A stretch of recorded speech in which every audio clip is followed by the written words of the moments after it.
بھیڑیوں کو لڑتے ہوئے ہم نے دیکھا ہے، چیتوں کو لڑتے ہوئے ہم نے، میں چونکہ پہاڑی آدمی ہوں، چیتوں کو لڑتے ہوئے ہم نے دیکھا ہے، بڑے بڑے اژدہا بخدا میں نے خود دیکھا ہے لڑتے ہوئے اژدہا کو، وہ آواز نکالتے ہیں۔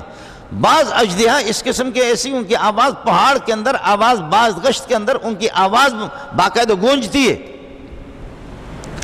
بڑے بڑے اژدہا ہم نے لڑتے ہوئے دیکھا ہے، چیتوں کو دیکھا ہے، بھیڑیوں کو دیکھا ہے، اور درندوں کو دیکھا ہے لڑتے ہوئے، کتوں کو بھی دیکھا ہے۔ لیکن یہ ہوتا کہ بھیڑیا 3-4 اگر ایک پہ وہ شروع ہو جاتے، وہ چیختا چلاتا، اس کو چھوڑ دیتے ہیں، کتے اس کو چھوڑ دیتے ہیں، سانپ بھی آپس میں لڑتے، ایک چیخنا چلانا، ایسے اژدہاؤں کی آواز میں نے سنی ہے بخدا کہ میں نے عرض کیا کہ پہاڑ کے اندر آواز باز گشت کی طرح، آواز باز گشت والے پہاڑ تو آپ نے دیکھے نہیں، ہم نے دیکھے، ان میں آواز ان کی گونجتی ہے، لیکن سانپ اس کو چھوڑ دیتے۔ یہاں آپ کے ہم لوگ جتنے بھی پاکستان والے چیختے چلاتے ہیں، لیکن ہمارے اوپر والے چھوڑتے نہیں ہمیں،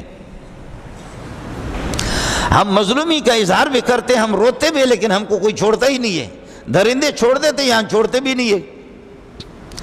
انا للہ و انا الیہ راجعون۔ جانور بھی اللہ آپ کا بھلا کریے کہ کیا ہے، جانور بھی جا کر کے دیکھتے ہیں کہ اگر ایک بکری ہے گاون ہے تو ایسے اس کو سونگ کر کے تشخیص کر کے وہ بتاتا کہ جی پہلے سے کسی کی امانت ہے اسی میں، بس اس نے تشخیص کر دی۔